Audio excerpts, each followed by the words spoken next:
Alright, what is up YouTube? It's SportsVlog98 here, and I was talking to my grandfather yesterday, and he's 77 years old, and I am 18, so the age gap differential for us is significant, but he stays up with baseball. He's a New York Yankees fan. He doesn't watch every game, but he watches a lot of the Yankees games. And the other night, he asked me, from my perspective as a young baseball watcher, who I think the best pitcher in the MLB is right now. And I got to thinking about it, and I was like, that'd be really good for a video.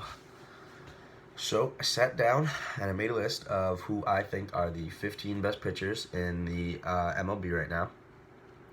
Some honorable mentions that didn't get on the list: Matt Harvey, Francisco Lariano, Carlos Carrasco, Masahiro Tanaka,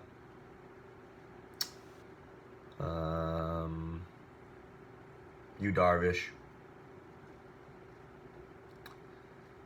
But I was able to formulate this list of 15, so we're going to count it down from 15 to 1. And that'll be that. So my 15th best pitcher in the major leagues right now is Texas Rangers starter Cole Hamels. Cole Hamels, early on in his career, had a ton of success with the Phillies. The World Series run, he's a bona fide ace. And then he's always had success. He dropped down to like a low 3, high 2 ERA kind of guy, which by no means is bad for a starter. And then he left Philadelphia. Now he's in Texas, and he's playing competitive baseball again, and it really helps him out. I think he's a better pitcher on a winning team. He gets a lot of run support, and so that's why I have him as my 15th best pitcher. Number 14 is Garrett Cole, right-handed starter of the Pittsburgh Pirates. Garrett Cole is probably the ace of that staff, although Lariano pitches like he is the ace sometimes. But Garrett Cole is the ace in my eyes. Garrett Cole is a young, hard-throwing right-hander on the come-up, and I'm really impressed with his stuff. When I watch him, he has good command, and sometimes he doesn't go out there and have a good start. He doesn't put together a good start, and you wonder what's going on with Garrett Cole. Garrett Cole's fine. I really think that Garrett Cole is going to be a top 10 pitcher when top 10 pitcher right of this era, of this generation, or of this time frame when he's done. Number 13 is the young right-handed pitcher of the Tampa Bay Rays, Chris Archer. Chris Archer has really good stuff, really, really good stuff. If you don't remember last year, Chris Archer was the best pitcher through the first half of baseball, and he was competing for a Cy Young, and the second half of the year was still good. Wasn't as good as his first half, and he didn't end up winning the Cy Young, but he's a really, really good pitcher.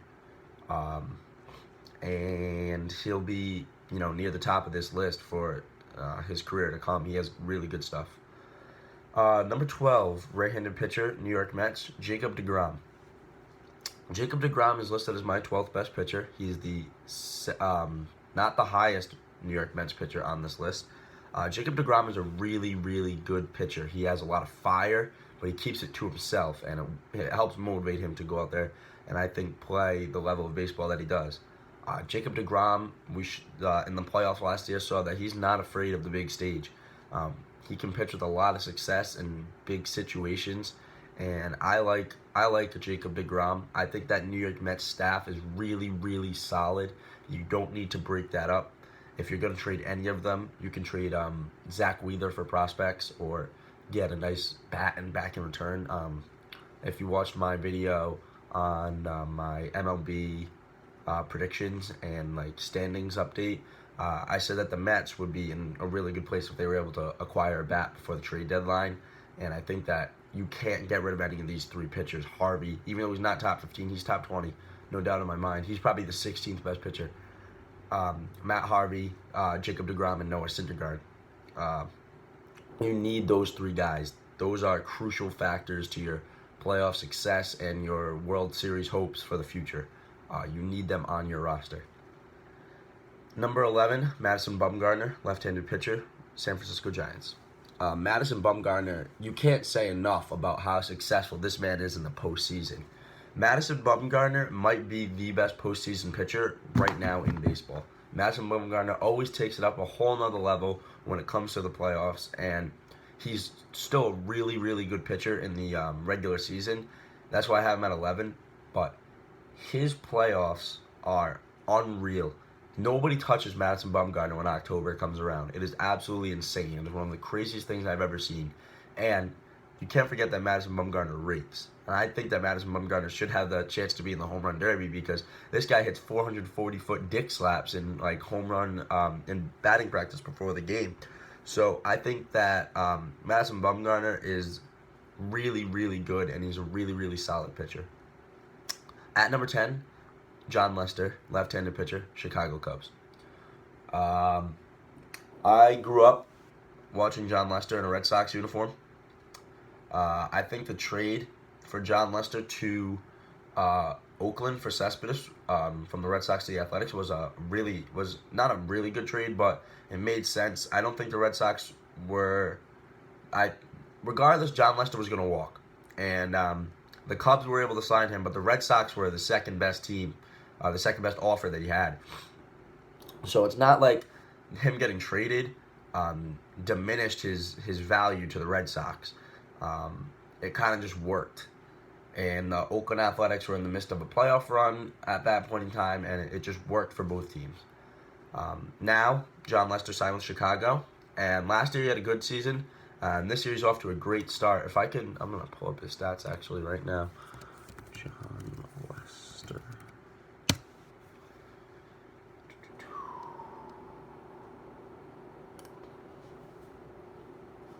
John Lester right now is 7-3 with a 2.06 ERA and a .97 WHIP. He has 78 strikeouts. That parallels to he has a career 3.49 ERA. So John Lester really is a good starter. He's not the ace of the Cubs, but he's probably the best number 2 pitcher in all of baseball by far. At number 9, I have Jose Fernandez, right-hand pitcher, Miami Marlins. It's unfortunate what happened to Jose Fernandez's arm, but this year, if you look at this year, I'm going to pull up his stats too quick, he's been able to bounce back from the surgery, and he's looking like vintage Jose Fernandez again. And like last year, he did good, had a little bit of struggles, but he is Jose Fernandez. I mean, look at these career numbers. He has a 2.38 career ERA. Oh my God. He's 31-11 in his career with 446 strikeouts and a 1.02 WHIP. That is insane. That is insane. And Jose Fernandez is only 23 years old. He's going to be one of the best pitchers in baseball moving forward, without a doubt in my mind. This year he has a 2.29 ERA. He's 9-2. He's got 110 strikeouts, and he's got a WHIP of 1.06. He plays with so much fire. Always sits in the dugout at the end of the game and watches the Miami Marlins close out his victories. I have a lot of respect for Jose Fernandez, and I think that he is, he's top 10, but he could easily be top 3 when his career, after he gets through his prime. He is absolutely filthy. His stuff is insane, and if he gets on a winning baseball team, I have no doubt that he would be able to succeed in October. Number 8, Noah Syndergaard, right-handed pitcher, New York Mets. Can't say enough about Thor, really. Throws hard, got good stuff. He had a lot of playoff success too, not as much as DeGrom and Bumgarner. But Noah Syndergaard is probably has the highest ceiling, I should say, out of all the New York Mets pitchers. DeGrom is good. I'm not gonna lie. DeGrom probably is the second best pitcher though on this Mets staff. Noah Syndergaard, I think, really truly has the most upside as a long-term starter in this league. I'm going to pull up Noah Syndergaard's stats too, just because I'm not entirely sure. I'm not entirely sure on his career numbers. Okay, Noah Syndergaard has a 1.91 ERA this year with 6-2 record. I don't pay too much attention to record. You could go out there and you could give up one run and your teams could score none and you're going to lose. And giving up one run is a quality start. He has 90 strikeouts and he has a .96 whip. That parlays to his career of a 2.81 ERA, 15-9, 256 strikeouts, and a 1.02 whip. He's 23 years old and he only has 1 year of MLB experience. Noah Syndergaard, you just can't help but like watching him play. If I'm gonna, where's a good start that he's made this year?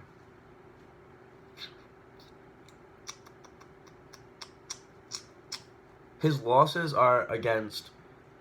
Oh wait, no, never mind. That's not what I want. Yeah, his losses are against San Diego and San Francisco, and in both of those games, he gave up 6 earned runs combined. That's not that bad. And if those are your only setbacks this year, then you're fine. His team, when he pitched, lost to the Dodgers and the White Sox, but Syndergaard himself didn't give up any runs. So that's good. That's insane. Next up after Noah Syndergaard is number 7, Zach Greinke, right-handed pitcher, Arizona Diamondbacks. I think Zach Greinke would have been better off staying in LA at this point in his career as a quality 2 starter. He's going out there and he's leading a mediocre Arizona Diamondbacks team. They're not really good by any stretch of the imagination. They will be good, but they're not there yet. And Zach Greinke took on the task to go lead that team. I don't get it. But nevertheless, Zach Greinke, 7th best pitcher in baseball right now, in my eyes. He's always going to have good stuff. He's always a low 3, high 2 ERA guy, and he has such a arrogance to him, and it just works. Number 6, Felix Hernandez, right-handed pitcher, Seattle Mariners. Felix Hernandez, I'm going to pull up his career numbers too because Felix Hernandez is a lot younger than people think he is. He got called up at Julio Urias' age. Felix Hernandez has a lot of starts under his belt. He has 11 years of MLB experience, and he is 30 years old. 30 years old. He could pitch another 8-9 years in the MLB and pitch with 20 years of experience in the Major League Baseball level. That is incredible. His career numbers are a 3.11 ERA with a 147 and a 105 record with 2,195 strikeouts and a 1.17 whip. Felix Hernandez definitely will always be the ace of the Seattle Mariners, and I almost wish that this year it's going to be interesting because this year the Mariners are competitive, and I want to see how well Felix Hernandez can do in the playoffs. If his regular season success can translate to the postseason. I think he can. He's got the stuff for it. Don't get me wrong. I just want to see what he can bring to the table. But he is borderline top 5 pitchers in the MLB right now. Number 5, David Price, left-handed pitcher, Boston Red Sox.